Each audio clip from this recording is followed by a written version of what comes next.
আসসালামু আলাইকুম। নতুন ব্লগ নিয়ে হাজির হলাম। আমার এই ব্লগটি মূলত চেন্নাই ট্রিপ নিয়ে।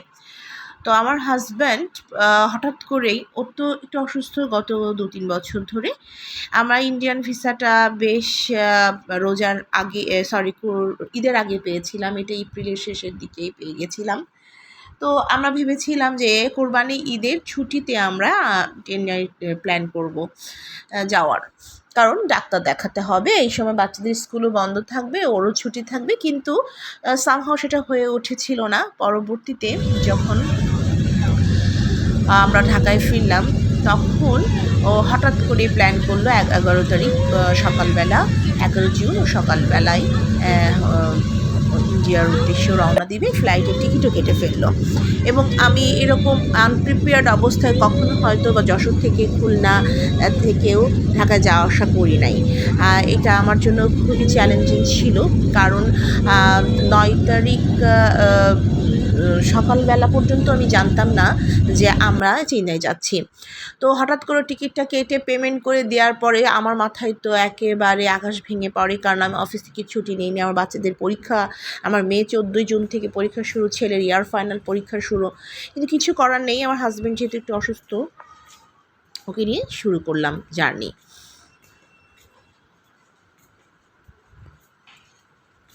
তামিলনাড়ুর একটা খুব সুন্দর জিনিস, মহিলারা মাথায় ফুলের মালা পরে, খোপার মধ্যে ফুলের মালা দেয়।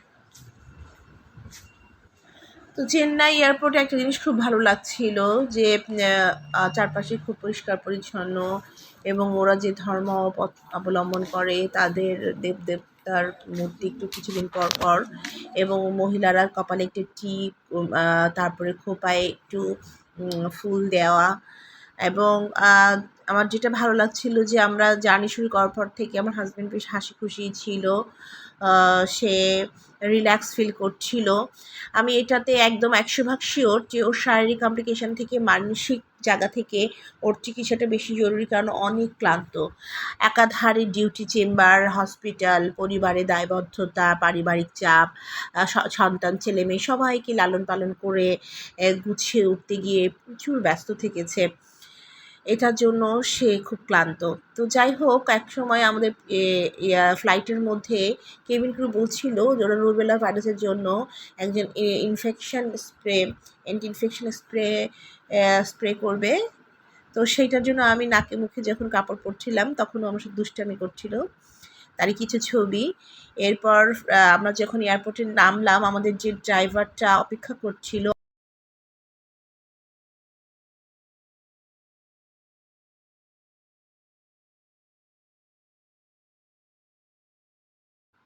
আমার ছেলে আমি ঢাকা থেকে বুদ্ধি করে ক্যাবটা অ্যাডভান্স পেমেন্ট করে কেটে রেখেছিল, এবং হোটেলও বুকিং করে রেখেছিল। না হলে আমি আসলে অনেক বিপদে পড়ে যেতাম। শেষ মোমেন্টে প্রীতম বললো যে তুমি যদি ফ্লাইটের হোটেল বুকিং না করো তাহলে কিন্তু বিপদে পড়বে, ইমিগ্রেশন ক্রস করতে নাও দিতে পারে।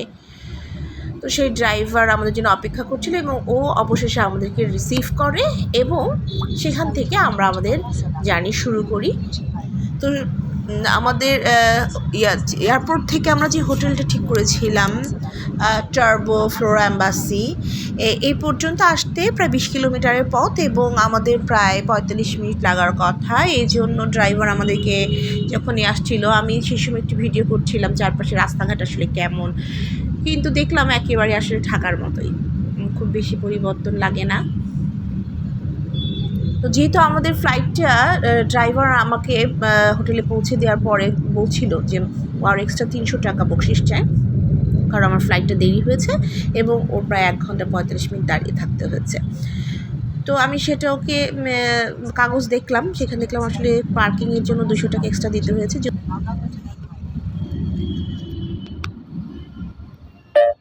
আমরা চেন্নাই এয়ারপোর্ট থেকে এখন শহরের মধ্যে ঢুকেছি। আমরা এখন যাচ্ছি আমাদের হোটেলের উদ্দেশ্যে।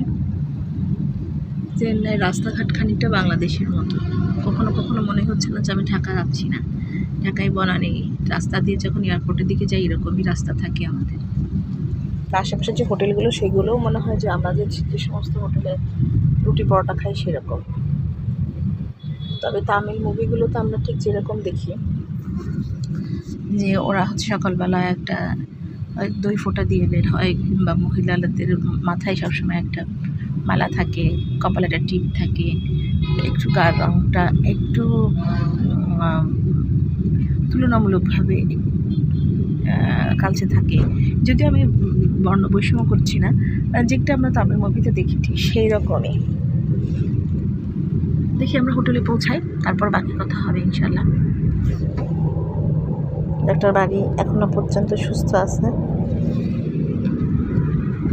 তো এটা ওই যে পেমেন্টটা ঢাকা থেকে আমি করেছিল আসা যাওয়ার জন্য, flight to airport to hotel, hotel to airport, এটা একবারে পেমেন্ট করা প্রায় ৩,০০০ টাকা। তার সাথেও এই 200 টাকা আমি ওকে বকশিস দিই।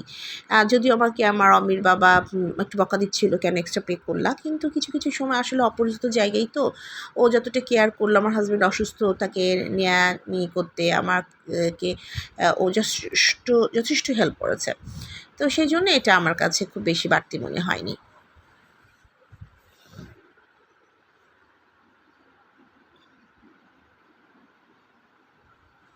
এটা ওয়াশরুম, টিভি। রুমটা আসলে অনেক সুন্দর করেই সাজানো ছিল, কিন্তু আমি এত টায়ার্ড ছিলাম তখন ছবি তুলতে পারি নাই। এখন একটু মেসি হয়ে গেছে।